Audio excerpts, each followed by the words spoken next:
Laking gulat ni Doc na ang bata palang may malubhang sakit at kailangan ng transplant ay ang sarili niya palang anak. Halos mahimatay din itong nang makita ang ina ng bata. Pasado 6:00 na ng gabi nang matapos si Loisa sa kanyang ginagawa. Hindi niya namalaya ng oras dahil sa mga nakatambak na papel sa kanyang mesa. Agad na pumasok sa kanyang isipan ang kanyang anak na ibinilin niya sa kanyang kaibigan. Isang single mother si Loisa at nagtatrabaho bilang office worker sa hindi kalakihang kumpanya. Walang katuwang sa pag-aalaga ng anak niya si Loisa dahil hindi alam ng kanyang dating kasintahan na siya ay nabuntis nito. Wala na rin siyang nabalita magmula noong umalis ito patungo sa ibang bansa nang sila ay maghiwalay. Tapos ka na, Loisa? Tanong ng kanyang katrabaho na si Jane. Nagsimulang magligpit si Loisa habang iniisip pa rin ng anak. Oo, Jane. Alam mo na, may anak akong inuuwian eh. Kailangan ko nang umuwi. Sagot ni Loisa dito. O siya, sige. Mag-iingat ka ha. At susunod na rin ako maya-maya. Overtime ako ngayon dahil sa bakasyon ko nung nakaraang linggo. Ingat pa uwi, Loisa. Ani ni Jane. Bitbit ang paalala ng kaibigan, ay nagmadaling umuwi si Loisa sa bahay ng kanyang kaibigan. Dumiretso si Loisa upang kunin ang anak. Mama! Nakangiting sinalubong ng anak si Loisa. Nang makita siya nito, pinagmasdan ni Loisa ang anak. 6 na taong gulang na ito at hindi maipagkakaila ang pagkakawig nito sa kanyang ama. Namumutla ang balat nito na para kay Loisa ay normal lamang.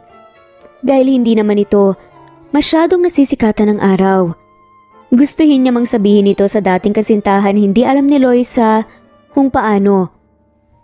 Sa kahit anong social media, hindi niya mahanap ang active account ng lalaki. Hello baby, nag-enjoy ka ba sa paglalaro kasama sina tita Steffi mo? Good boy ka ba habang wala si mama? Marahang tanong ni Loisa sa anak. Bahagyang umuklo si Loisa habang binigyan ng halik sa pisngi ang anak. Matamis ng ngiti ang iginawad ng kanyang anak sa kanya. Kahit na may pagsisisi at nakakaramdam ng pagkukulang ang puso ni Loisa, masaya pa rin siya dahil lumaking mabait at masunurin ang kanyang anak. Oo naman po, Mama. Wala ka po bang work bukas?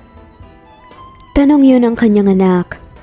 Tuwing Lunes hanggang Sabado, ay may pasok sa trabaho si Loisa. Sa Linggo lang siya bakante at tinuturing yun ng kanyang anak na family day. Yun lamang ang tanging araw na magkasama silang dalawa, buong maghapon. Wala po, anong gusto mong gawin ha? Malamyos ang boses na tanong pa ni Loisa. Mag-bake po, Mama. Malapit na po kasi ang birthday ko eh. Gusto ko pong gumawa ng cake. Excited na tumalon-talon ang anak ni Loisa. Pinuhat ni Loisa ang anak. May kabigatan na ito subalit hindi yun problema kay Loisa. Ang iniisip niya, kapag naging bata na ito ay hindi niya na ito mabubuhat ulit. Magkakaroon ng pagbabago ang kanyang anak at panigurado mamimiss ni Loisa ang mga pagbabagong yon. Kaya gusto niyang sulitin. Sa kabilang bahay ay inasikaso ni Loisa ang kanyang anak. Tahimik ang kanyang gabi at ang tanging naririnig lamang ay ang malakas na hangin na sinasayaw ang mga puno. Abala si Loisa sa harap ng kanyang computer. Hinahanap pa rin ang account ng dating kasintahan. Naghiwalay ang dalawa dahil gusto ng lalaki ang pangalan ay Joshua na magpatuloy ng pag-aaral ng medisina sa ibang bansa. Wala sa plano ni Loisa na pigilan ng lalaki sa pangarap nito. Sa hindi inaasang pangyayari, ay may iniwan itong remembrance sa kanyang isang anak na lalaki. Kinabukasan, maagang lumawas si Loisa kasama ang kanyang anak upang bumili nga ng kasangkapan na kakailanganin sa kanilang pagbibake. Mahilig sa baking ang kanyang anak at hinuha ni Loisa ay baka maging baker ito paglaki. Habang namimili ay nawaglit ng tingin ni Loisa sa anak. Masyado siyang nag-focus sa mga bilihin Kakapasok lamang ng isang matipunong lalaki sa loob ng grocery store. Tinutulak nito ang kulay pulang cart papasok sa loob. Hindi nakaligtas sa mata ng mga tao ang kulay kastanyang mga mata nito. Niwala itong pinapakitang reaksyon. Kahit na pinagtitinginan, tila ba sanay na sa atensyon na nakukuha. Ang nakakuha ng pansin ni Joshua ay ang batang payat na nakatunganga sa harap ng refrigerator na maraming inumin. Nakatingin lamang ang bata at naghihintay. "Bata, gusto mong uminom?" Tanong ni Joshua sa bata. Nang mabaling nito ang tingin sa kanya, napangiti si Joshua. Nakanguso ang bata at mukhang gusto nga yata ng maiinom. Opo, pero magagalit po ang mama ko kapag basta na lang po akong kukuha at iinom. Pag nanakaw daw po yun dahil hindi pa po binabayaran eh. Sagot ng bata. Kumawala ang boses lalaki, natawa ni Joshua. Ginulo ni Joshua ang buhok nito at binuksan ang refrigerator. Nilingon niya ang bata at tinanong ulit ito. "Alin dito ang gusto mo?" "Yakult po." Nagdadalawang isip pa na sagot ng bata. "Joshua, pwede mo akong tawaging Tito Joshua. Yakult ang gusto mo?" Pakilala pa ni Joshua. Tahimik namang tumango ang bata. Nakikita ni Joshua ang kinang sa mga mata ng bata nang tanggapin nito ang Yakult na kinuha niya. "Anong pangalan mo, bata?" Tanong na ni Joshua. Matagal bago nakasagot ang bata. Pansin ni Joshua. Nagdadalawang isip ito, ngunit kalaunan sumagot din. Jaden po, 6 na po ako. Pwede niyo po akong tawagin Jaden o Jay po. Hawak-hawak ni Joshua ang kamay ni Jaden habang palapit sa counter. Si Loisa naman nagsisimula na sa pagkantaranta habang hinahanap ang anak. Hinanap niya ito sa iba't ibang aisle ng grocery store. Nag-aalala na si Loisa at iniisip na baka lumabas si Jaden mag-isa. Bago pa man makapagtanong, si Loisa sa mga staff ay nagpakita ang kanyang anak na may bit-bit na inumin. Nagulat nga ito. "Jaden, saan ka galing anak at bakit iniinom mo yan?" Sunod-sunod pa na tanong ni Loisa. Binili po sa akin to ni Tito Joshua po, binayaran niya po to. Binundol ng kaba at pag-asang dibdib ni Loisa. Agad ding napalitan yun ng pangungulila nang pumasok sa kanyang isipan na nasa ibang bansa nga pala ang kanyang dating kasintahan na tatay ni Jaden. Maraming lalaki na Joshua ang pangalan at marahil ay kapangalan lamang yun. "Huwag ka na nga alis sa tabi ko ulit, Jaden. Palagi na lang talagang nag-aalala si mama sa'yo, anak." Hinalikan ni Loisa ang noon ng anak at hinawakan ito sa kamay. "Sorry po mama ko, hindi ko na po ulitin." Yun ang naging sagot ng bata. Nang makuha ang mga kailangan, agad na umuwi ang mag-ina. Buong maghapon na nagkulitan si Loisa at Jaden. Tuluyan nang nakalimutan ang engkwentro sa nangyari. Sa sumunod na mga araw ay naging busy na ulit si Loisa sa trabaho. Madalas na overtime si Loisa dahil kailangan niya ng sapat na ipon para sa susunod na pasukan ni Jaden. Para kay Loisa, hindi madali ang mag-alaga at magpalaki ng anak lalo na't nag-iisa at walang katuwang. Iisa lamang ang kanyang source of income at may mga panahon na siya ay nagigipit sa mga bayarin. Kahit na gano'n ang takbo ng buhay ni Loisa, masaya pa rin siya. Pakasama lang si Jaden, ayos na para kay Loisa. "Dok, lagpas kalendaryo ang edad mo, di ba? Bakit wala ka pang asawa? O kaya girlfriend?" Tanong pa ng assistant nurse ni Joshua. "Hindi naman minabadali ang pag-aasawa, Nurse Lynn." Yun ang naging sagot ni Joshua. "Masyadong hectic din ang schedule ko rito sa ospital kaya wala na akong oras sumanap pa ng nobya." Kahit na ang katotohanan, sa kaloob-looban sa puso ni Joshua, ay hinihintay niya pa rin ang babaeng katangi-tanging nagpapatibok ng kanyang puso. Ang kanyang dating kasintahan na si Loisa. Magmula nang siya ay umuwi, ay hindi na nga niya nakikita ang babae. "Bakit mas pinili niyo na umuwi at magtrabaho dito, Dok? Mas malaki naman ang sahod sa ibang bansa." Curyosong tanong pa ni Nurse Lynn. Agad na pumasok sa isipan ni Joshua ang mukha ng dating kasintahan na si Loisa. Ang sole purpose lang naman ng kanyang pag-uwi ay upang makausap ito at tumingin ng pangalawang pagkakataon para sa kanilang naudlot na relasyon. Para tumulong sa mga kababayan, Nurse Lynn. Sa halip ay sumagot na lamang si Joshua. Mas gusto kong pagsilbihan ng sariling bansa. Totoo nga na malaki ang sahod doon pero ang puso ko mananatili sa bansang to. Walang araw na hindi iniisip ni Joshua si Loisa. Ang magandang mukha nito ay nakaukit sa kanyang isipan. Kahit sa pagtulog ay ang mukha ng babae ang kanyang iniisip. Maging sa paggising, ito pa rin ang kanyang iniisip. Duda ako sa tulong na sinasabi mo, Dok. Laos ng mga ganyang rason. May binalikan ka, no? Tukso pa ng nurse. Hindi sumagot si Joshua na mas lalong nagpalawak sa nanunuksong ngiti ni Nurse Lynn. Sinasabi ko na nga ba eh. May mga kilala kasi ako na nagtatrabaho rin sa ibang bansa, Dok. Makabayan din naman sila pero hindi naman to the point na uuwi sila at mas pipiling magtrabaho na lang dito. Teka, Dok, kilala ko ba? Excited na tanong pa ni Nurse Lynn. Hindi, Nurse Lynn. Bumalik ka na sa trabaho mo. Tapos na ang break. Sagot ni Joshua. Iniwan ni Joshua ang nurse na kausap at bumalik na ulit sa pag-check ng mga pasyente.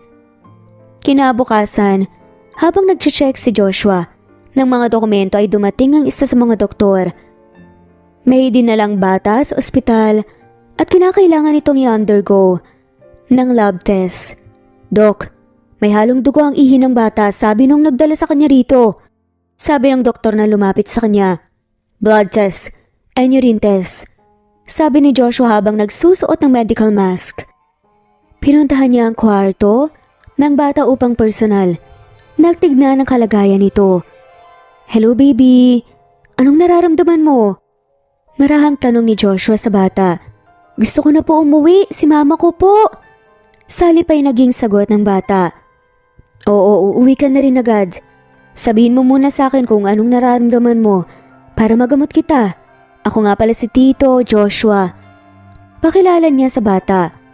Kuryoso ang tingin ng batang lalaki sa kanya na ngayon ay tumigil sa pag-iyak. Naalala po kita, ikaw po yung mabait na stranger dati po. Maligalig na sagot ni Jaden. Ikaw si Jaden, hindi ba?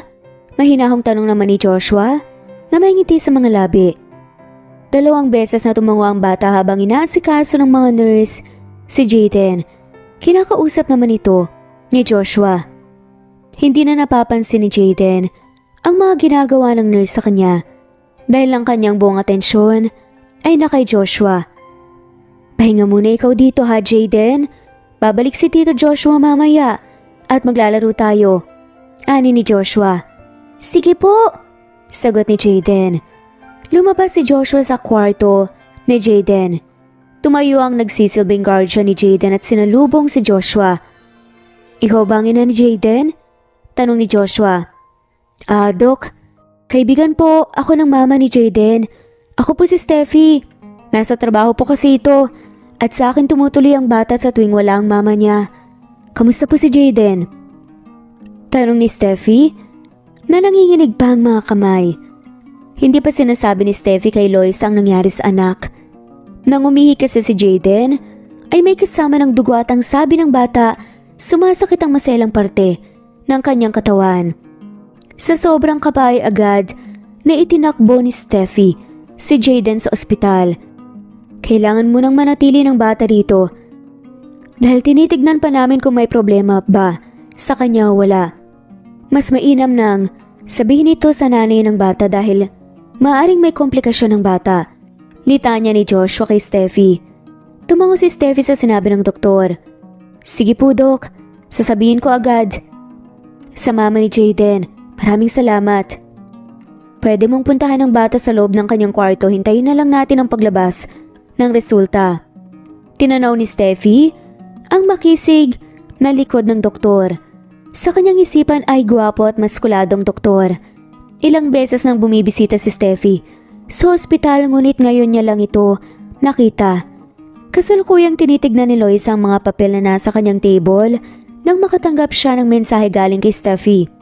Ang sabi ay nasa ospital ito kasama ang kanyang anak. Na agad na ikinabahala naman ni Loisa. 5 oras na ang nakalipas magmula nang natanggap niya ang mensahe na yon mula sa kaibigan, ngunit hindi niya yon nakita kaagad. Pwede kaya akong umuwi ng maaga ngayon, Jane? Kabadong tanong ni Loisa sa katrabaho. Malay ko, Loisa. Alam mo naman kapag masama ang timpla ng boss hindi ka nun papayagan at papagalitan ka pa. Bakit? Sagot ni Jane. Si Jaden kasi. Nag-aalalang sagot naman ni Loisa rito. Hay nako, kung tungkol sa anak mo yan ay counted yan as emergency. Subukan mo na lang napuntahan si boss sa opisina niya. Pagsasuggest naman ng katrabaho nito na agad namang tinugunan ni Loisa ng tango. Bitbit ang cellphone, lumapit si Loisa sa pintuan ng office ng kanyang boss at kumatok. Nanginginig ang kanyang kamay sa kaba at takot na baka may mangyaring masama sa kanyang anak. Nang sabihin ni Loisa ang rason nang maaga niyang pag-uwi ay pinayagan siya ng kanyang boss. Hindi na nagsayang pa ng oras si Loisa at dumiretso sa ospital upang tignan ang anak. Steffi, anong nangyari? Bakit nandito si Jaden? Nag-aalalang tanong ni Loisa sa kaibigan. Naku Loisa, kinabahan ako sa anak mo. May halong dugo ang ihi kaya itinakbo ko na talaga agad sa ospital. Iyak pa ng iyak at gustong ikaw ang kasama. Sagot ni Steffi. Ano raw ang sabi ng doktor? Kabadong tanong naman ni Loisa. Hindi pa lumalabas ang resulta, kaya hintayin na lang muna natin. Ano ba ang nangyayari kay Jaden? At nagkaganon. Matapang tanong ni Steffi. Bumalik sa isipan ni Loisa ang mga kahina-hinalang bagay na napansin niya sa kanyang anak. Madalas ang pag-ihi ng bata lalo na sa gabi. Madalas niya ring mapansin na palagi itong pagod at hindi maghanang kumain. Wala namang sinasabing masakit si Jaden sa kanya kaya hindi niya na lang ito pinapansin. Oh, paano Loisa? Mauna na ako Babalik ako rito bukas para bantayan si Jaden. Huwag ka mag-alala. Tutulungan kita. Tatagan mo ang loob mo. Sad pa ng kaibigan ni Loisa. Salamat Steffi.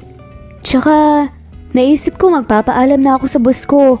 Maglilive na lang muna ako ng mga ilang araw para kay Jaden. Salamat sabi ni Loisa sa kaibigan. O siya, sige. Tawagan mo ako kung sakali. Nasa loob ng kwarto si Jaden at hinihintay ka na. Hindi ko sinabi sa kanya na ikaw ang susunduin ko sa ibaba. Para masorpresa, ani ni Steffi. Tumango si Loisa at muling nagpasalamat. Nang pasukin ni Loisa ang kwarto ng anak, nakita niya itong nakahiga at natutulog. Kabado siya sa magiging resulta ng lab test nito.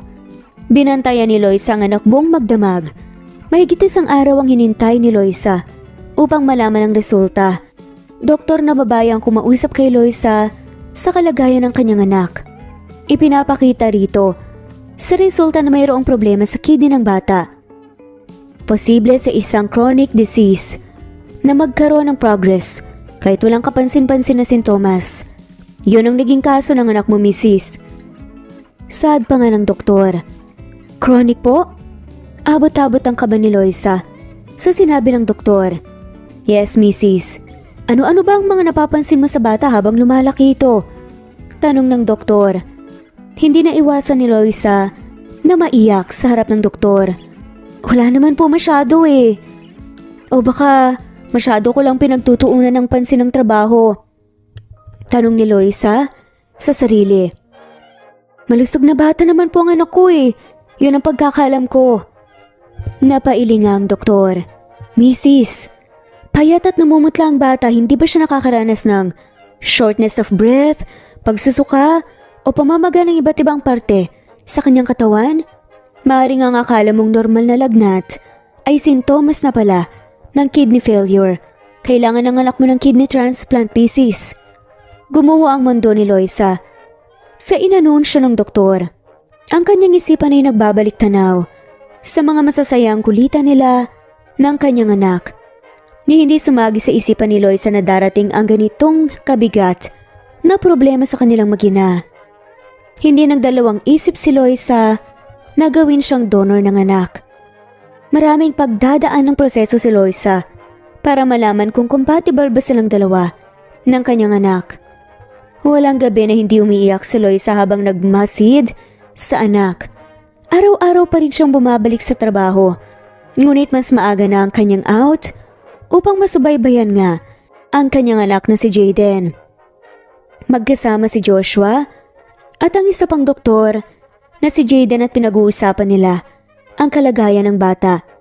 Kailangan ng agarang transplant ang bata ngunit matatagalan dahil mahaba ang pila sa mga donor. Ang ganda ng nanay, Dok.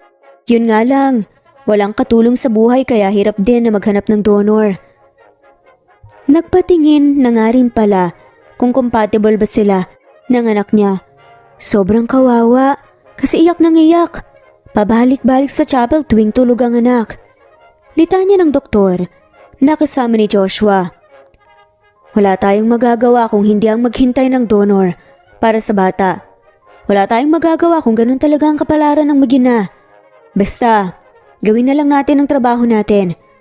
Pero sabayan din natin ang pag-aalaga, kalinga sa kanila at dasal. Tumawa ang doktor.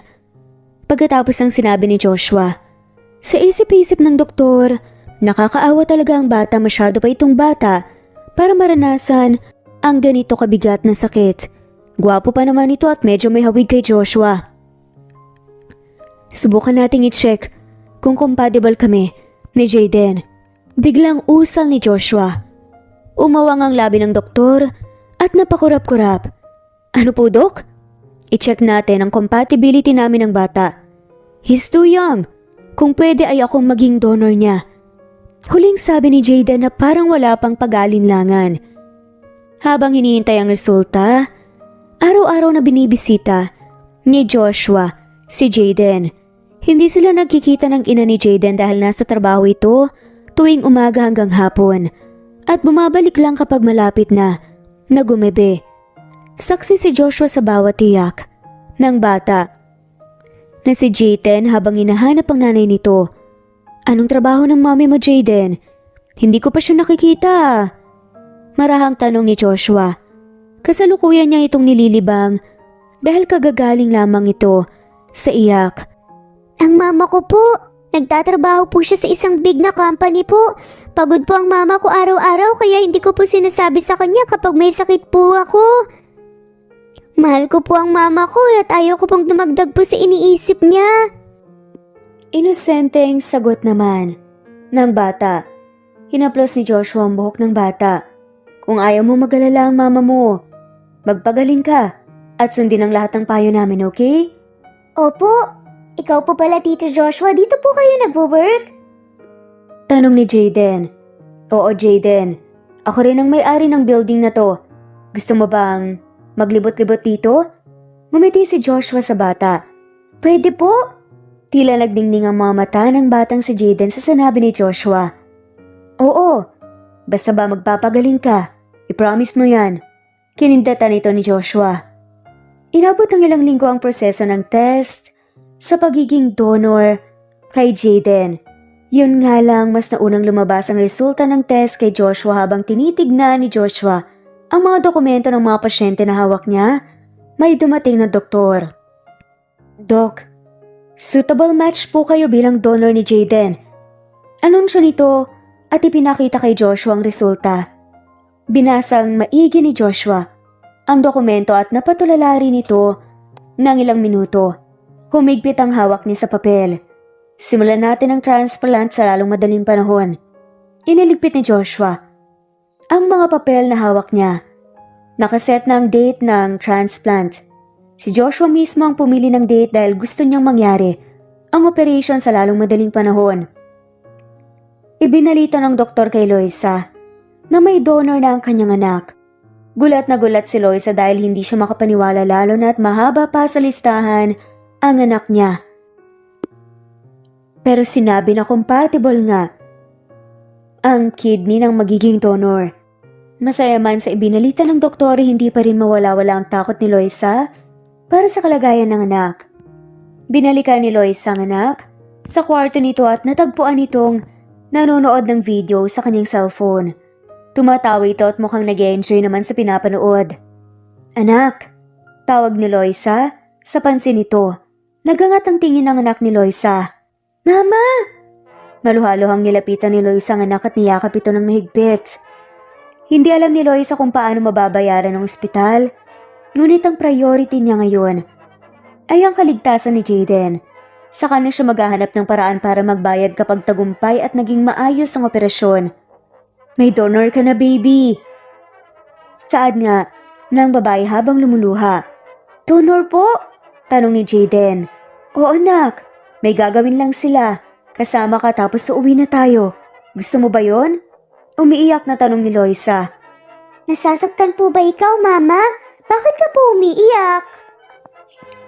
Hinawakan ni Jaden ang pisngi ni Loisa at sinusubukang palisin ang luha ng ina.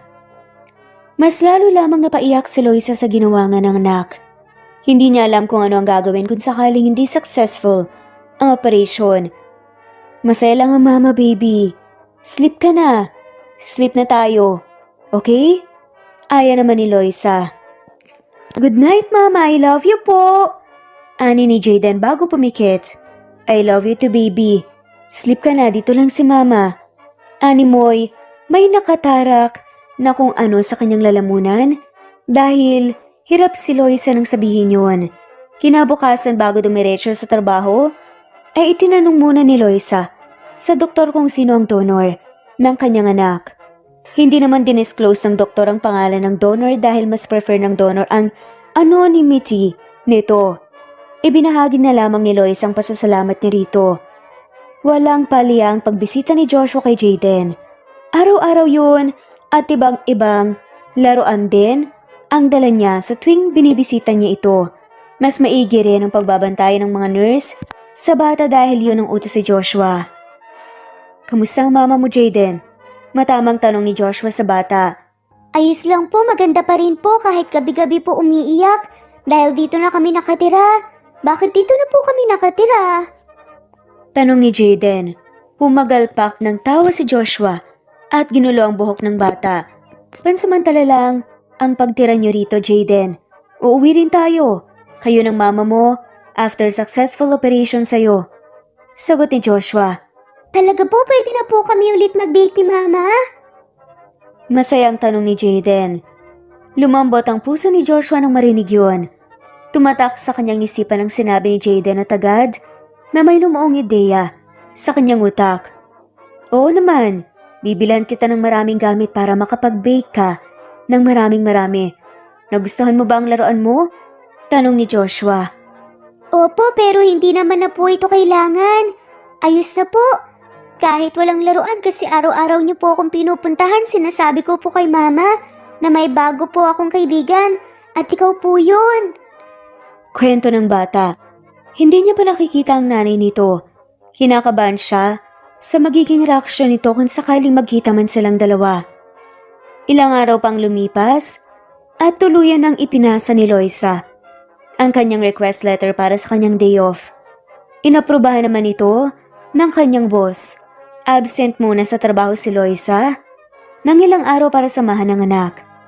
Sakto namang naabutan niyang papasok si Joshua sa kwarto ng kanyang anak. Ilang minuto muna silang nagtitigan.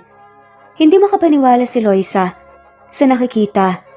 Ang lalaking minahal niya dati ay nasa kanyang harapan. Nakasuot ang uniformeng pang doktor at nasisiguro ni Loisa na aabot nga nito ang pangarap nito bilang isang doktor. Gusto niyang maiyak ngunit mas lamang ang gulat na kanyang naramdaman. Tito Joshua? Mama, siya po si Tito Joshua. Siya po yung kinukwento ko po na binibisita ko araw-araw. Tito Jaden, ito naman po ang maganda kong mama. Pakilala ng kanyang anak. Noonang, nagbawi ng tingin si Loisa upang balingan ng anak. Walang imik na lumabas si Loisa sa kwarto ng anak upang bigyan ng dalawa ng pagkakataon na mag-usap muna. Hinawakan ni Loisa ang kanyang dibdib nang tuluyan ng makalabas. Sa kaloob-looban niya ay parang tumakbo ng ilang milya Ito dahil sa lakas ng kabog ng kanyang dibdib. Nagparaya siya dati upang maabot ni Joshua ang pangarap nito na maging doktor. Sa mga nagdaang taon, ay nawala ng pag-asa si Loisa na makita at makausap ito ng harap-harapan. Hindi pumasok sa kanyang isipan na makikita niya ito muli, na successful at gwapo pa rin. Naghintay na lamang si Loisa nang nasa waiting area ito, hindi kalayuan sa kwarto ng kanyang anak.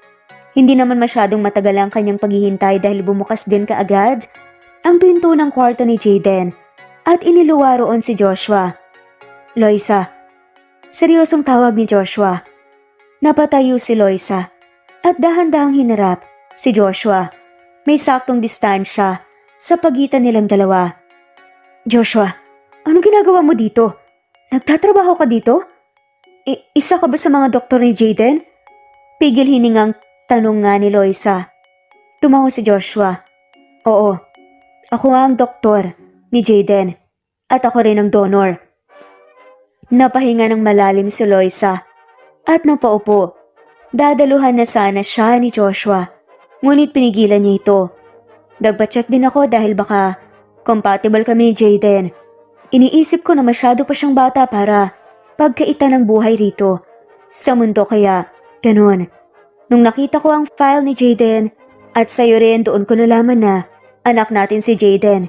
Loisa, anak ko si Jaden. Kabadong amin ni Joshua. Oo Joshua, anak mo nga si Jaden. May iniwan ka sa akin bago ka umalis. Mapaklang natawa si Loisa. Sorry, hindi ko alam. Hindi na lang sana ako umalis. Nagsisising sabi ni Joshua. Ano ka ba? Para sa pangarap mo yun oh. Hindi kita ahadlagan para sa pangarap mo. At matagal naman na yun eh. Kalimutan na lang natin. At mag-focus na lang kay Jaden. Salamat nga pala. Utang namin sa'yo to. Hayaan mo, babayaran kita pagkatapos nito. Lita niya pa ni Loisa. Hindi Loisa. Ako ang babawi sa inyo. Umiling si Loisa sa pahayag nito.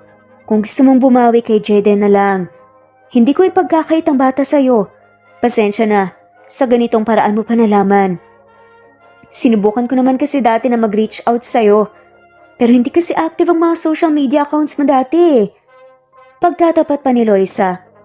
Sa inyong dalawa ako babawi, Loisa. Maring sabi naman ni Joshua. Hindi lang sa anak natin.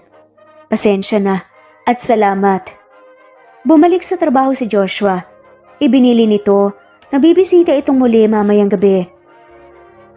Pinaalala rin ni Joshua na bukas ang operation nilang dalawa ni Jaden. Buong magdamag na umiyak si Loisa habang dinarasal na sana niyang maging matagumpay ang operasyon. Nang sumunod na araw ay inilipat nasa operating room si Jaden. Magkaiba lamang ang kwarto ng mag-ama. Hindi pa rin makapaniwala si Loisa sa nangyari. Naghihintay lamang si Loisa na matapos ang surgery kasama ang kanyang kaibigan na si Steffi. Habang naghihintay, ay kinukwento rin ni Loisa ang biglang pangyayari kay Steffi. Talaga? Si Joshua na tatay ni Jaden at si Joshua na gwapong doktor dito sa ospital ay iisa? Bulalas pa ni Steffi. Paulit-ulit? Nakasimangot na lamang na tanong nga ni Loisa habang pabalik-balik na naglalakad. Ilang oras nang nakalipas ngunit hindi pa rin lumalabas ang doktor. Sa bawat dumadaan ay nadadagdagan din ang kaba ang dibdib ni Loisa. Te, ang gwapo at hot nun, sure ka? Baka naman nananaginip ka lang, no? Usisa parang kaibigan. Hoy, tumigil ka Steffi o kundi matatamaan ka talaga sa akin. Naninigurado lang. Nalulungkot din si Steffi para sa kaibigan ngunit ang tanging magagawa niya lamang suportahan ito at libangin. Kaya nga madalas siyang nagjo-joke. Alam kong hindi ako kagandahan pero hindi ko naman ipangangalandakan kung hindi totoo. Mayaman ang pamilya ni Joshua at dati pa man gwapo na talaga ito. Habulin ng babae bukod sa gwapo matalino rin. Hindi nga alam ni Loisa kung bakit sa dami ng magagandang babae na may gusto kay Joshua, siya pa talaga ang napili nito. Makaraan ng ilang minuto, lumabas ang doktor. Nagkukumahog na nilapitan ni Loisa ang doktor at nagbabaka sakali at umaasa. Dok, Kamusta pong operasyon? Tanong kaagad ni Loisa. Iiling-iling ang doktor habang tinatanggal ang mask nito. Parang sinaksak ng ilang punyal ang dibdib ni Loisa dahil sa simpleng pagiling nito. Mrs., congratulations! Successful ang operation. Sambit bigla ng doktor. Ita-transfer na namin ang anak niyo sa kwarto niya, pati ang donor. Hindi din muna kayo makakauwi kaagad dahil kailangan i-monitor ang pasyente for several days to see if the new kidney is functioning properly, sabi ng doktor. Maraming salamat po. Halos pasigaw at nalulahang sabi ni Loisa. Kulang na lang talaga yakapin niya ang doktor sa sobrang tuwa. Nang umalis ang doktor, natigilan si Loisa at Steffi. Hindi na rin naiwasan ni Steffi na maiyak habang dinadaluhan ang kaibigan. Naunang magising si Joshua kaysa kay Jaden. Nagulat na lamang si Loisa nang makita niya itong naglalakad at naka-hospital gown habang nasa likod nito ay dalawang nurse. Joshua, bakit nandito ka? Hindi ba dapat ay nagpapahinga ka sa kwarto mo? Agad ditong dinaluhan ni Loisa at pinaupo muna sa waiting area. Ang anak natin? Kamusta si Jaden? Tanong ni Joshua na kumuha ng suporta sa kanya sa pagupo. Ang kaibigan ni Loisa na si Steffi ay nakatayo lang at nakamasid sa dalawa. Gulat ito at hindi makapaniwala sa nakikita. Inomonitor naman ng mga nursing staff. Naghihintay lang ako na magising ito. Hindi ba dapat nagpapahinga ka muna? Kagagaling mo lang sa operation, Joshua. Pinapagalitan ni Loisa si Joshua na parang isang bata. I'm fine. Hintayin ko ring magising ang anak natin, Loisa. Akala ko ba, hindi mo siya ipagkakait sa akin? Nakangising pangiinis pa ni Joshua kay Loisa. Hindi naman talaga. Alam nga namang itakas ko yan, sira. Dapat kasi nagpapahinga ka muna, sasabihan kita kapag nagising na siya. Hindi nagpapatalong sagot ni Loisa. Humaba ang nguso ni Joshua sa sinabi ng dating kasintahan. Naaliw pa rin si Joshua sa tuwing naiinis ito gaya ng dati. Maganda si Loisa at mas nagiging maganda pa ito sa paningin ni Joshua kapag naiinis o galit ito. Ilang oras ang ginugol nila sa paghihintay hanggang sa tuluyan ang nagising si Jaden. Maluha-luha si Loisa habang tinitignan ng anak na masiglang nakikipag-usap sa doktor at nurse na kaharap nito. Hello baby ko, kamusta ang pakiramdam mo? Marahang tanong ni Loisa nang tuluyan na siyang makalapit sa anak. Wala pong masakit, Mama. Masiglang sagot naman ito. Si Joshua na nakamasid sa kanyang magina ay nakawang ang labi.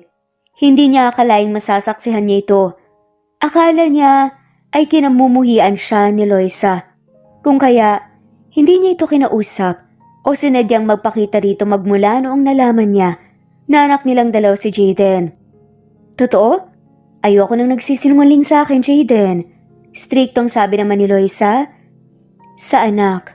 Humaba ang uso nito at mas nakita ni Jaden ang pagkakaroon nila ng resemblance ng anak. Anak ko nga ito.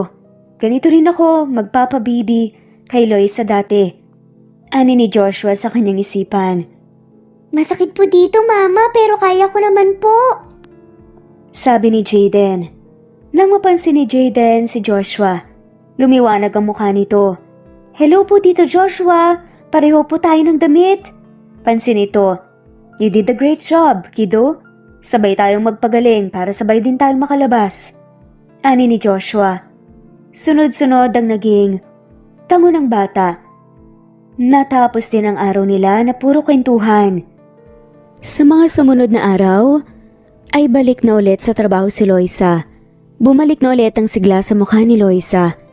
Hindi na ito tuliro sa trabaho at madalas nakangiti na si Loisa.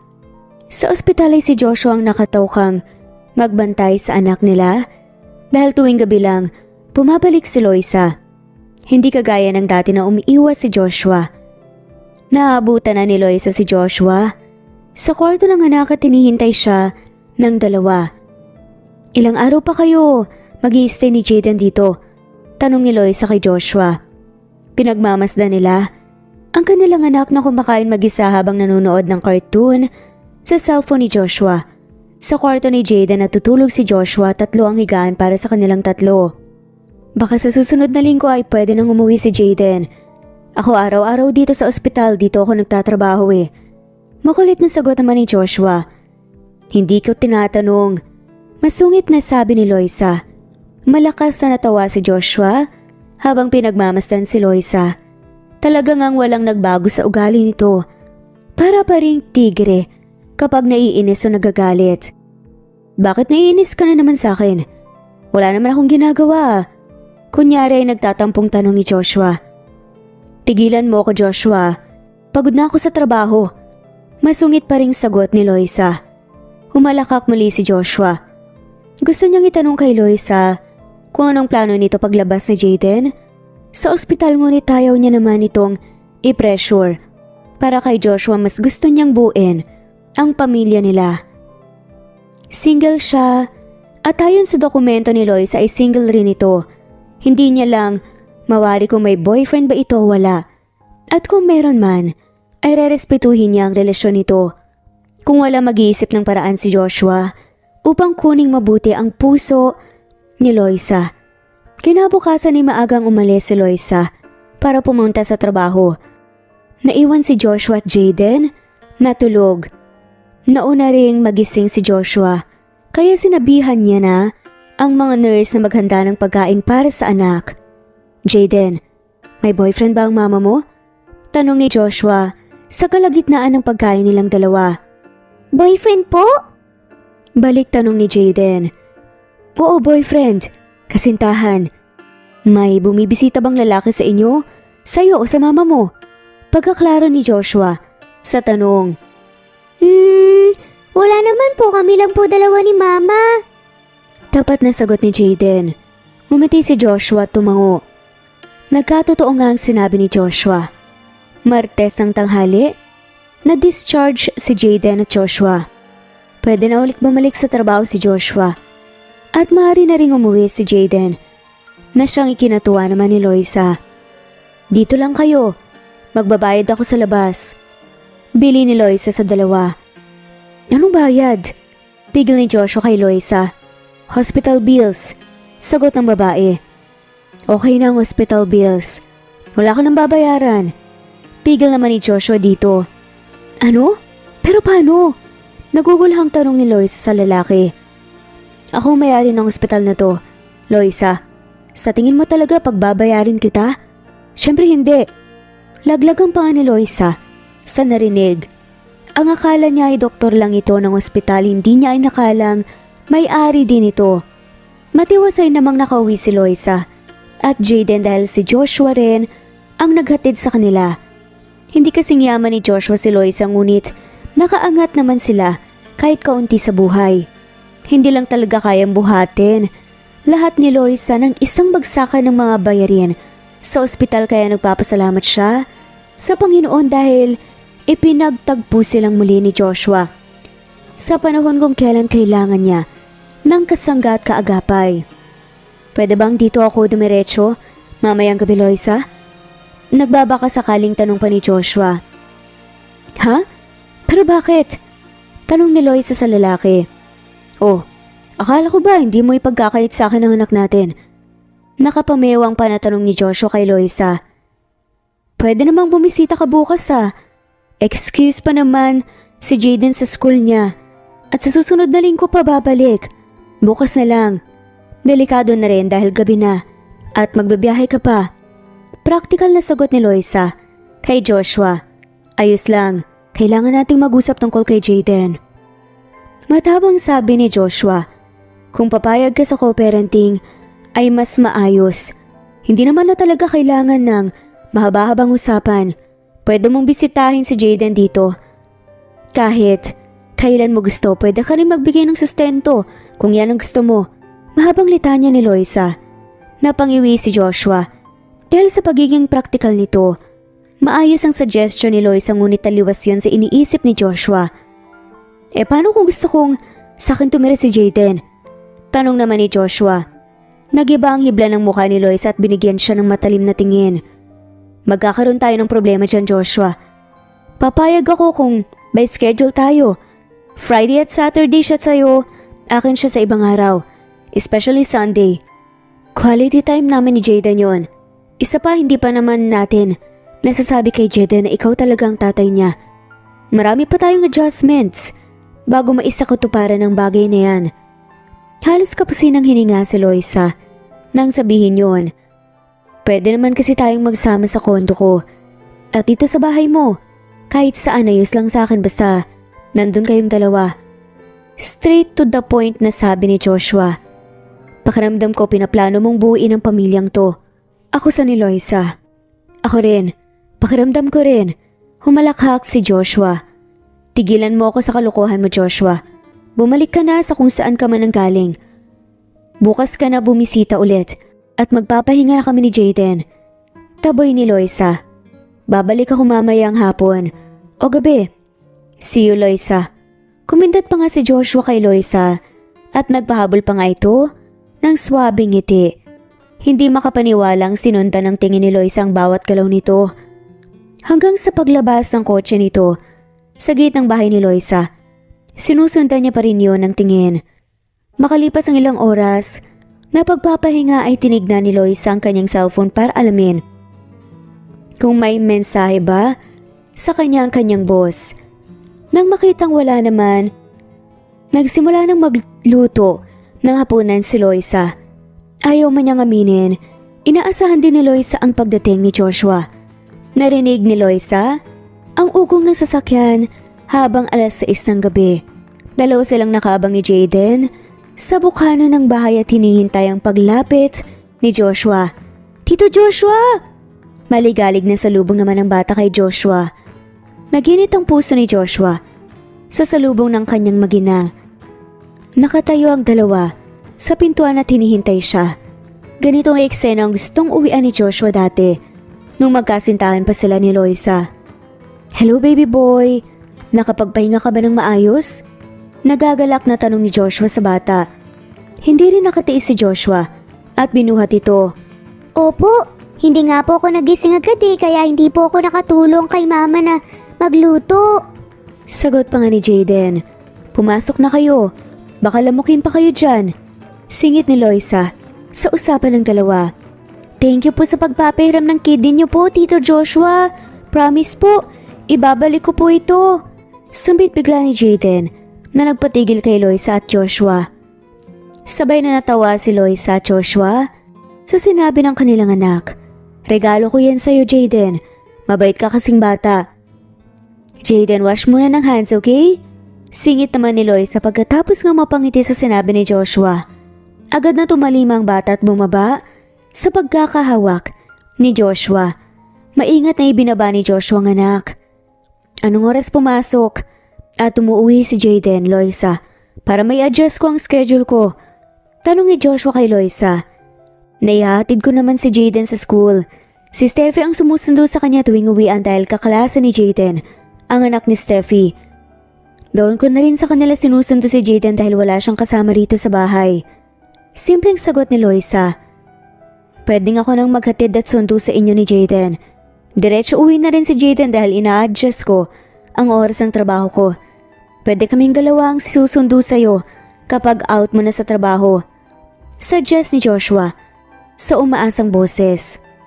Gusto ulit subukan ni Joshua ang naudlot nilang relasyon ni Loisa. Nagbabaka sakali siyang mabigyan yon ng pangalawang pagkakataon, lalo na ngayon na may anak silang dalawa. Hindi alam ni Joshua kung anong tumatakbo sa isipan ni Loisa at mukhang ayaw na nitong bigyan ng tsansa ang tungkol sa kanilang dalawa. Ikaw ang bahala. Natatanging sagot na lamang ni Loisa na ikinangisi ni Joshua. Iniisip ni Loisa ang body language ni Joshua. Hindi niya mawari kung para lang ba kay Jaden ang ginagawa nito o concerned din ito sa kanya. Wala naman silang naging pagtatalo nung naghiwalay sila dahil nagpaubaya mismo si Loisa para maabot ng lalaking pangarap niya. Natatakot si Loisa na sumugal sa pangalawang pagkakataon. Matagal na silang hiwalay ni Joshua.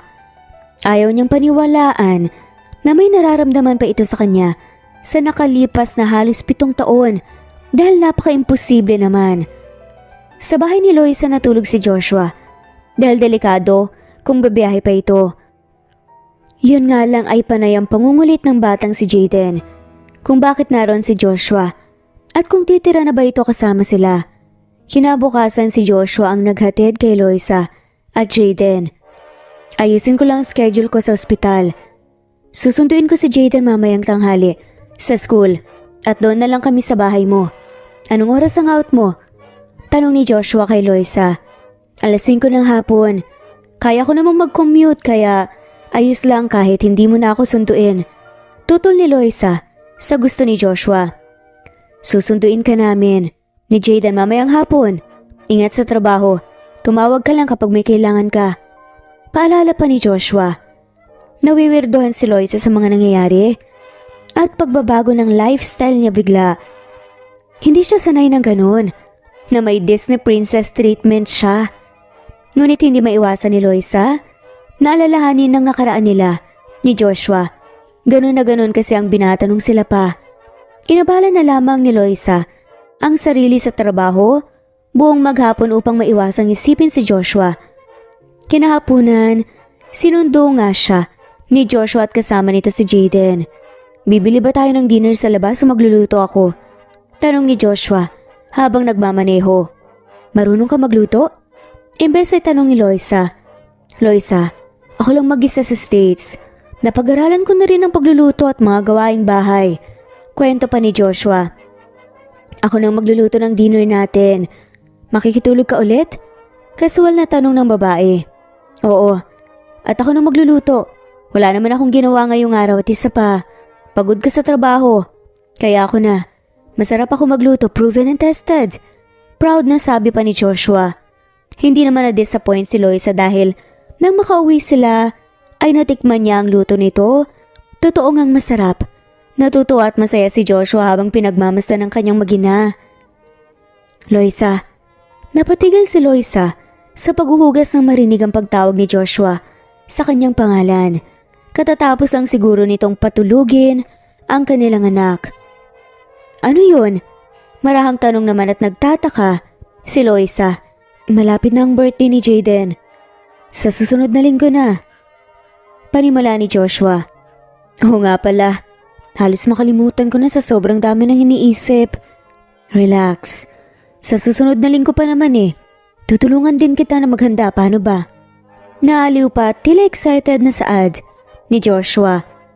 Nagpunas muna ng kamay si Loisa at hinarap ang lalaki. Kusang tumibok ng mabilis ang puso ni Loisa nang matagpuan si Joshua na nakasandal sa pader at nakatingin sa kanya. Ayaw ni Jaden ng malalaking party sa birthday niya. Mas prefer niya na magkasama kaming dalawa. Sa tingin ko dito lang sa bahay. At kahit tayong tatlo lang o kasama si Steffi. Gusto rin ni Jaden na i-bake ang sarili niyang cake. Alam ni Jaden ang halaga ng pera. Kaya sana maintindihan mo. Kwento ni Loisa. The guilty si Joshua dahil sa mga pinagdaanan ng mag-ina niya habang wala siya. Itatanong ko bukas sa anak natin kung anong gusto niya para sa birthday niya. Mababa ang boses na sabi ni Joshua nang banggitin niya ang pangalan ni Loisa. Salamat, hindi pa ako nakakapagpasalamat sa iyo sa lahat. Sa sakripisyo mo at napalaki mo ng maayos ang anak natin. Garalgal na sabi pa ni Joshua. Tila nanikip ang dibdib ni Loisa habang pinapakinggan si Joshua. Hindi naman talaga pumasok sa isip ni Loisa na sisihin si Joshua.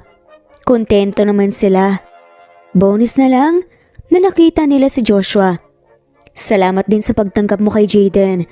Kahit late mo nang nalaman. Happy Father's Day, Joshua. Madamdaming sambit ni Loisa. Inilang hakbang ni Joshua ang pagitan nila ni Loisa at niyakap ito ng mahigpit. Simple lang ang naging selebrasyon nang dumating ang birthday ni Jaden. Itinuring ni Joshua na family day ang espesyal na araw na yun kahit hindi pa opisyal na ipinaalam kay Jaden na siya ang tatay nito. Sa loob ng ilang araw at linggo na lumipas, nagkalapit muli ang loob ni Joshua at Loisa. Naging normal na routine na ng dalawa ang pagtira ni Joshua sa bahay ni Loisa at maging ang paghatid sundo nito sa kanilang mag-ina. Ramdam ni Joshua na unti-unti nang lumalambot ang puso ni Loisa para sa kanya. Kaya kinutsyaban niya si Jaden para maisakutuparan ang kanyang balak. Jaden, papayag ka ba kung liligawan ko ang mama mo? Simpleng tanong naman ni Joshua sa bata. Ano po yun? Tanong nga nito. Ganito yan. Kukunin ko ang loob ng mama mo hanggang sa magustuhan niya rin ako. At kapag nangyari yon, magiging boyfriend niya ako at magiging kumpleto na tayong tatlo. Kagaya ng isang malaking pamilya, bubuo tayo.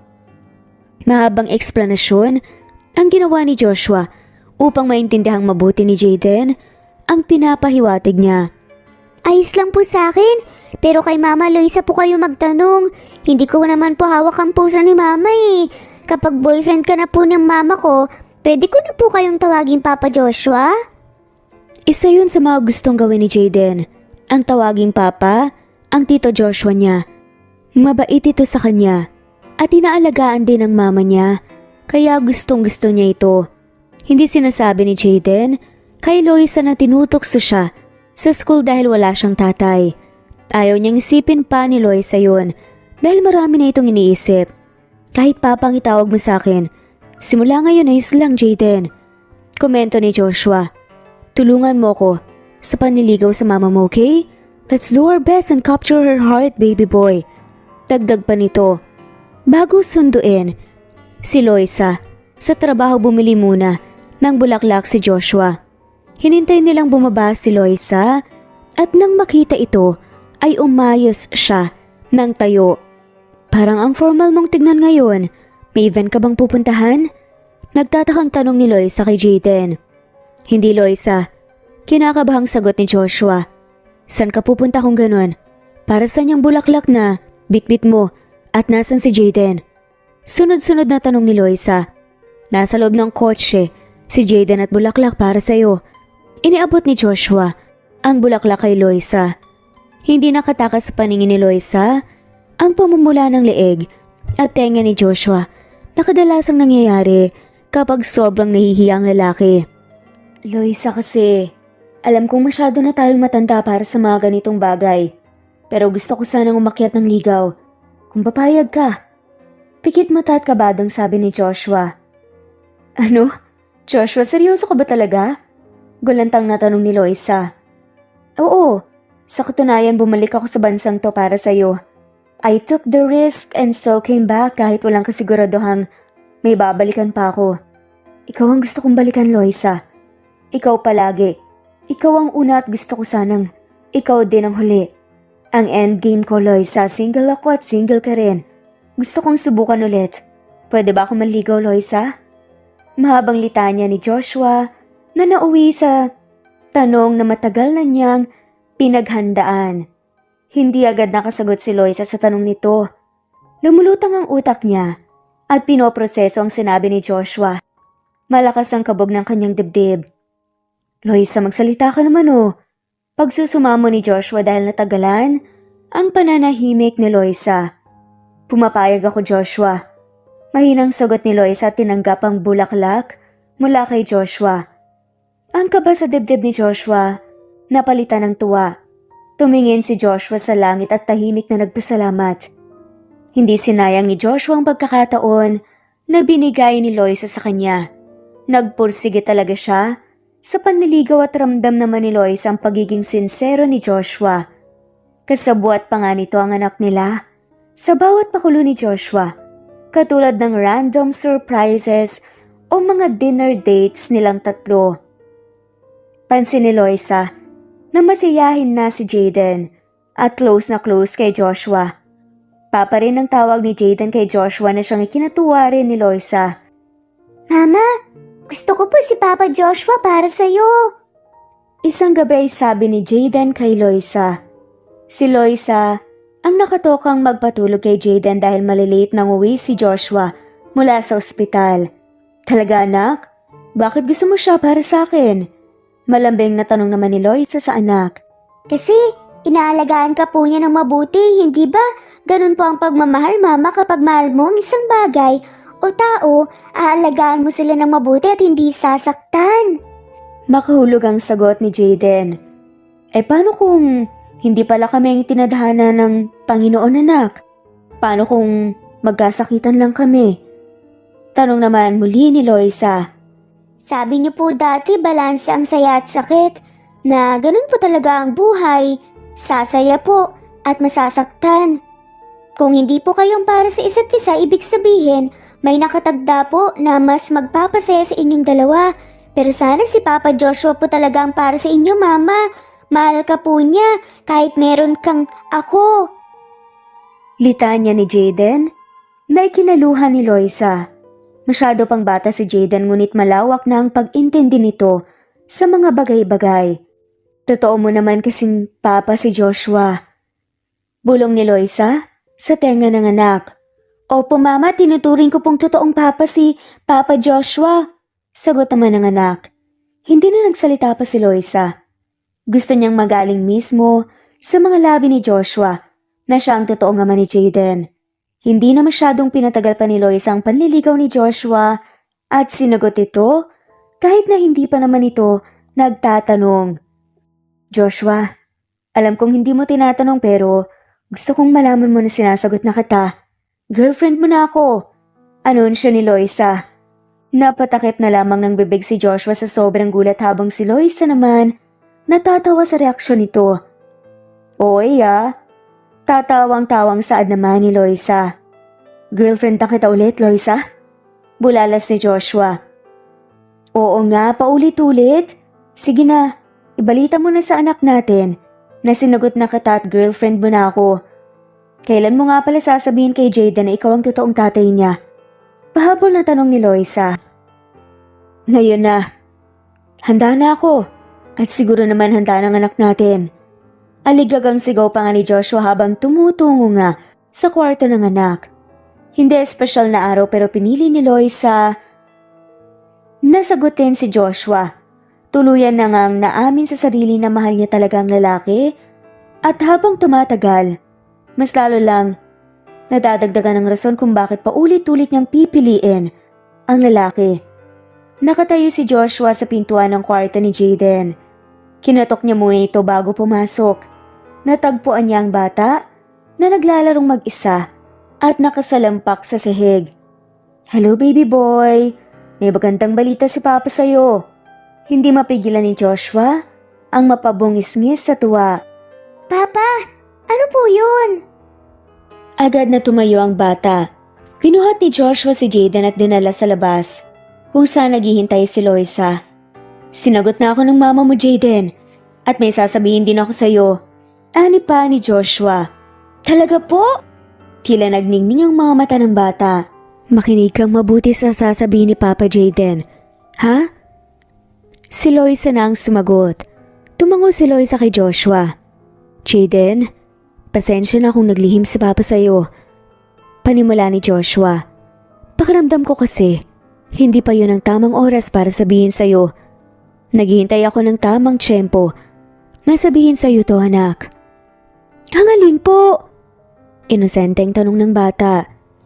Na ako ang totoo mong tatay.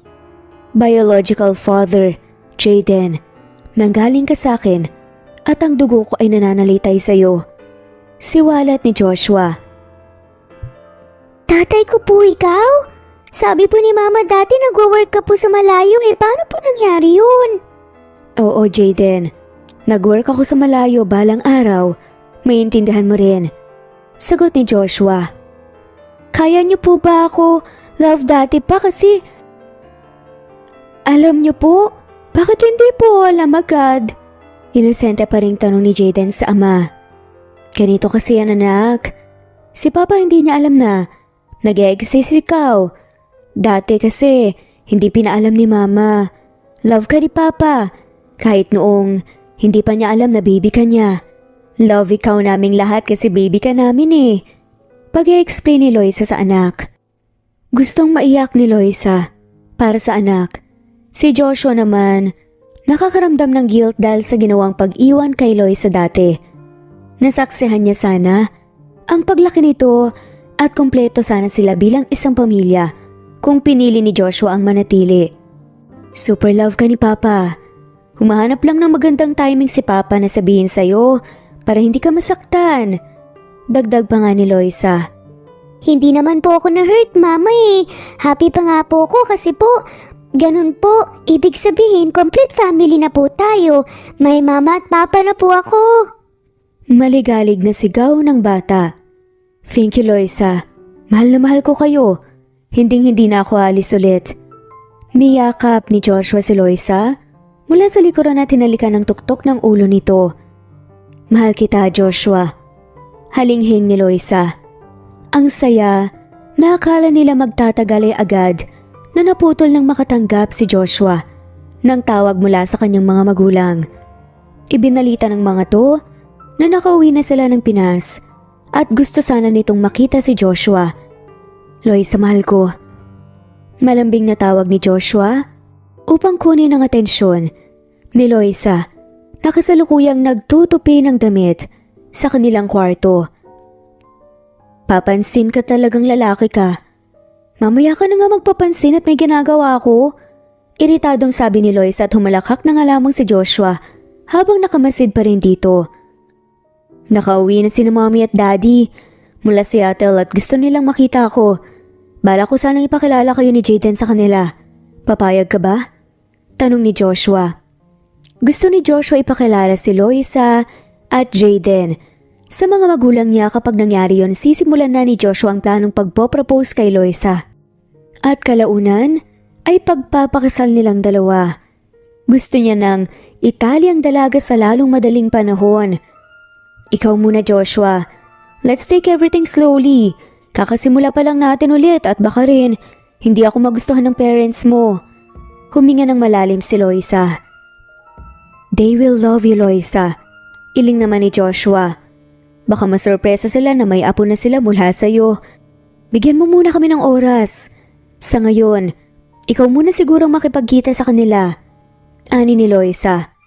Yun nga ang ginawa ni Joshua. Tama si Loisa. They shouldn't rush things. May tamang panahon para sa mga bagay. Nagpakita si Joshua sa family dinner na ibinuk ng kanyang mommy. Masaya ang mga to nang makita siya ulit. Makalipas ang halos 2 taon na hindi niya pagbisita sa mga to. Joshua, how are you? Nakakatampo ka dahil hindi mo man lang kami binisita sa Seattle. Sabi ng kanyang ina.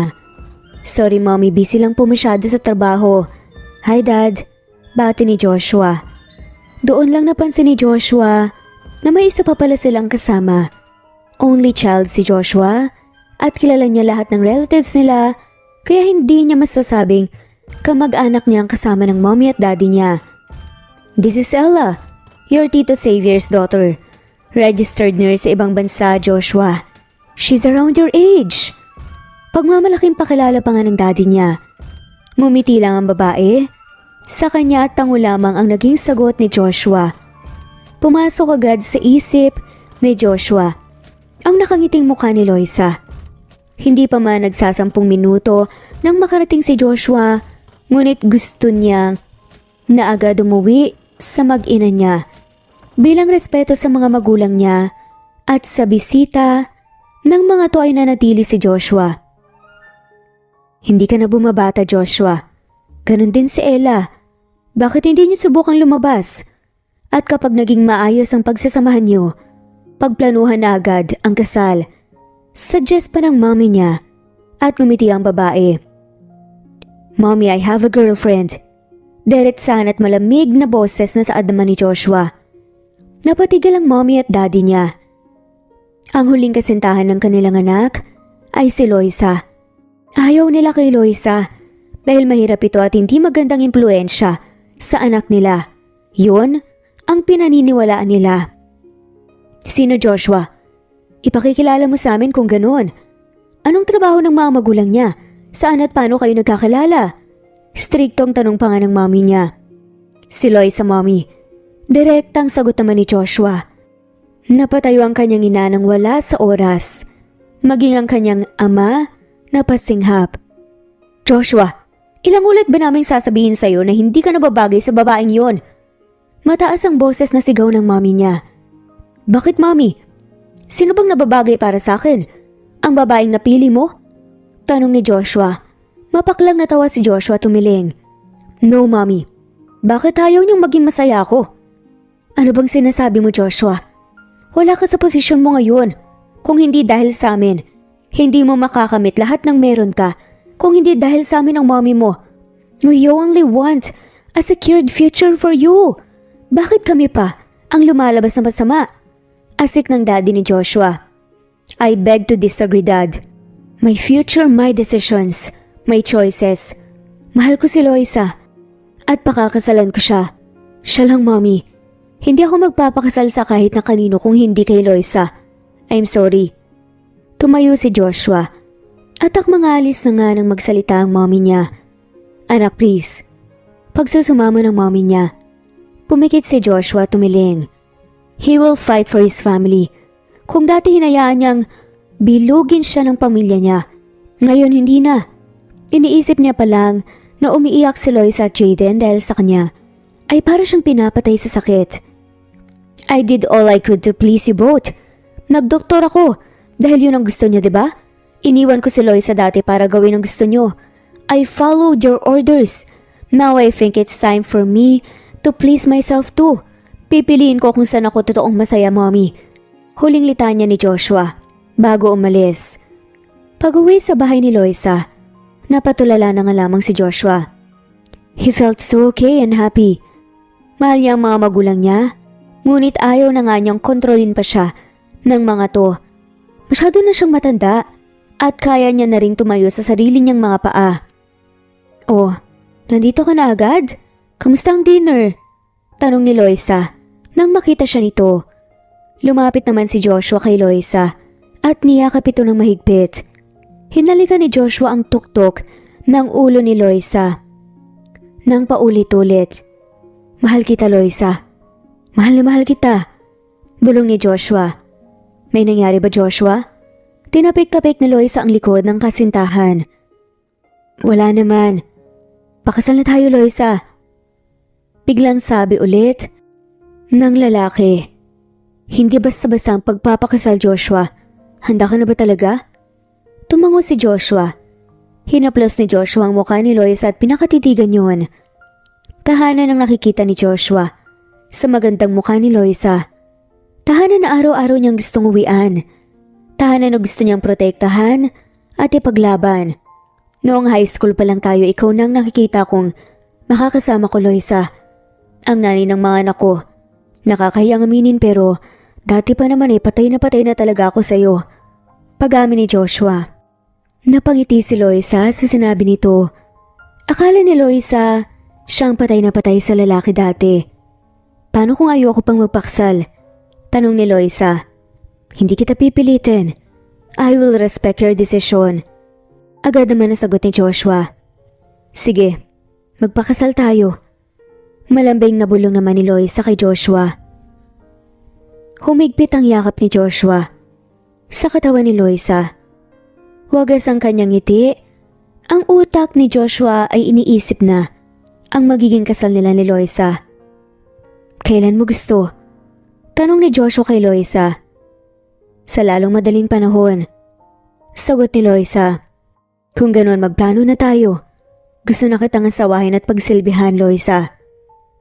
Marahang sabi ni Joshua. Hindi pinatagal ni Joshua ang preparasyon sa kasal nilang dalawa. Special ngunit pili lang ang imbitado sa kasal. Mga taong pinagkakatiwalaan ni Joshua at ang mga kaibigan ni Loisa. Nakaraan ang ilang buwan matapos nilang magpakasal ay nag-quit si Loisa sa trabaho para mag-focus sa binubuo nilang pamilya ni Joshua. Hindi rin nagtagal ay biniyayaan na lang ulit sila ng supling. Hindi muna ako magtatrabaho sa ospital para maalagaan kita ng mabuti. Mahal ko. Ani ni Joshua na hinaplos ang tiyan ni Loisa. Hindi pa masyadong halata ang umbok ng kanyang tiyan. Dahil pangatlong buwan pa naman yun ng kanyang pagbubuntis. Wala nang balita pa si Joshua. Mula sa kanyang mga magulang ang alam niya ay bumalik ang mga to sa Seattle. Ano ka ba Joshua? Magiging maayos lang ako. Iling ni Loisa. Ako ang hindi magiging maayos kakaisip sa'yo. Si Jaden, hindi ka rin masasamahan dahil buong araw na ang pasok niya sa school. Gusto kong hands-on ako sa inyong tatlo. Let me please? Paglalambing ni Joshua sa asawa. Marupok si Loisa sa asawa, kaya pumayag din siya sa gusto nito. 2 buwan ang lumipas nagkaroon sila ng hindi inaasahang mga bisita. Ang mga magulang ni Joshua. Joshua. Usal ng mommy ni Joshua. Nasa likod ni Joshua si Loisa. Tila ba pinoprotektahan ito. Hawak naman ni Loisa ang kamay ni Jaden na kuryosong nakatingin sa mga bisita. Anong ginagawa niyo dito, mommy? Agresibong tanong ni Joshua. Hinila ni Loisa ang laylayan ng damit ni Joshua upang pigilan ito. Alam ni Loisa na hindi ayos ang relasyon ni Joshua sa mga magulang nito, ngunit magulang niya pa rin ang mga to. Kailangan niyang respetuhin. We came here to say sorry. Loisa, pasensya na. Utal-utal na sabi ng ginang. Matagal na po yun. Sigaw naman ni Loisa. At naiintindihan ko po, hindi po yun maaayos para sa akin pero wala namang mangyayari kung magtatanim po ako ng galit sa inyo. Napasinghap si Joshua sa sinabi ng asawa. Ayaw man bitawan ni Joshua. Ang asawa ay hinayaan pa rin itong lumapit sa mga magulang niya. Mahigpit na niyakap ni Loisa ang mommy niya na nagsisimula na ring umiyak. At dahil emosyonal si Loisa, magmula ng nagdalang tao ito ay pumalahaw din ito ng iyak. Mommy, tama na. Umiyak na rin ang asawa ko, kalimutan na natin ang nangyari. Ang mahalaga, maayos ang lahat. Nilapitan ni Joshua ang asawa upang aluhin. Yumakap na rin ang anak niyang si Jaden upang tumulong sa pagalo sa mama nito. Sinong batang to, Joshua? At kamukha mo pa? Tanong ng daddy niya. Apo niyo po, Dad. Unang anak namin ni Loisa. Sagot ni Joshua. Ang laki niya na. Hindi makapaniwalang sabi ng daddy niya. Yes, Dad. Pinalaki ni Loisa mag-isa habang wala ako. Kwento niya. Huwag na po iyak, mama ko. Baka umiyak din po si baby sa loob eh. Inosenteng alo ni Jaden. May kinatawa ng lahat. Natapos ang araw nila na puro kwento at katuwaan. Pakiramdam ni Loisa, punong-puno siya ng pagmamahal mula sa mga taong nakapaligid sa kanya. Magaan na rin ang kanyang pakiramdam sa mga nangyari. Nagkapatawaran at nagkabigayan ng pangalawang pagkakataon. Namuhay sila ng masaya at puno ng pagmamahal at may tiwala sa may kapal. At dito na nga po nagtatapos ang kwentong pagmamahalan ni Loisa at Joshua.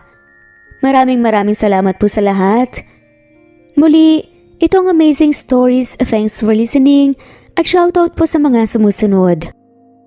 Merlilyn, Emily Borac, Daisy Blasa, Mespet Hanaban, Mylene Versosa, Presbyteros Rose, Jen, Vanessa, Cecilia Alvior, Nesbet, Teofila Perez, Daisy, Wenoni, Nelani Juan, Rosemary de la Cruz, Rosemary Palaganas, Imelda Forteza, Wenoni Anya Lucas, Ostonanlito, Jerry Ramos, Judy Quilates, Imelda Forteza,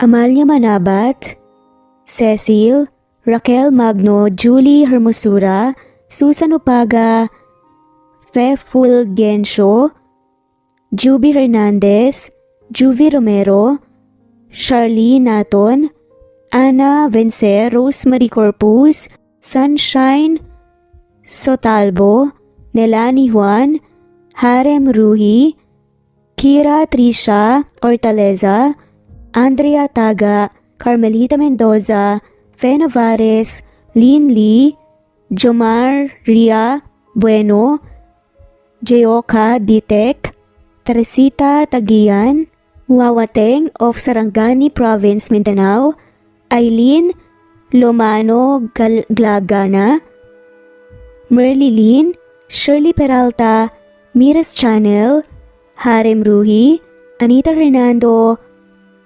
Judy Quilates, Mirna Josue, Lynn Lee,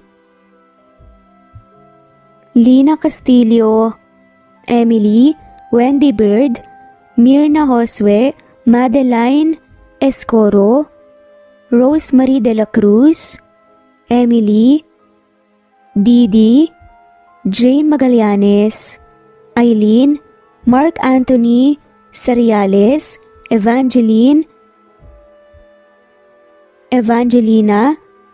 Alexa Annie Gomez, Jean Hesareno, Ana Vencer, Ferrer Hazel, Rodrigo Miguel, Ana, Vanessa, Chu, Abdul Lolita, Karim, OFW Pinoy, Crisola Cazar, Daisy, Cleo Waling, Emmanuel Podaderal, Judy Quilates, Babes Music and Memories, Imelda Forteza, Sen, Carmencita Falcon, Merlilyn, Emily Borak, Daisy Blasa, Nesbeth Hanaban, Mylene Versosa, Presbyteros Rose, Jen, Vanessa, Cecilia Alvior, Nesbeth, Teofila Perez,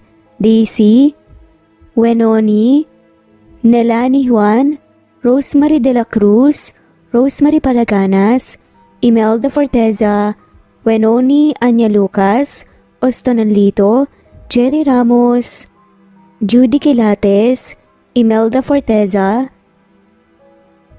Amalia Manabat, Cecil, Raquel Magno, Julie Hermosura, Susan Upaga, Fe Fulgencio, Juby Hernandez, Juvie Romero, Charlene Naton, Ana Vencer, Rosemary Corpus, Sunshine Sotalbo, Nelani Juan, Harem Ruhi, Kira Trisha Ortaleza, Andrea Taga, Carmelita Mendoza, Fe Navares, Lynn Lee, Jomar Ria Bueno, Jeoka Ditek, Teresita Tagian, Wawateng of Sarangani Province, Mindanao, Eileen Lomano Glagana, Merlilyn, Shirley Peralta, Miras Channel, Harem Ruhi, Anita Hernando,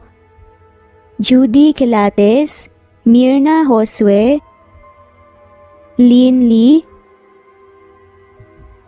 Lina Castillo, Emily, Wendy Bird, Mirna Josue, Madeline Escoro, Rosemary de la Cruz, Emily, Didi, Jane Magallanes, Eileen, Mark Anthony Seriales, Evangelina, Alexa Annie Gomez, Jean Hesareno, Ana Vencer, Ferrer Hazel, Rodrigo Miguel, Ana, Vanessa, Chu, Abdul Lolita, Karim, OFW Pinoy, Crisola Cazar, Daisy, Cleo Waling, Emmanuel Podaderal, Judy Quilates, Babes Music and Memories, Imelda Forteza, Sen, Carmencita Falcon, at shoutout na rin po sa lahat na walang sawang sumusubaybay. Maraming salamat po.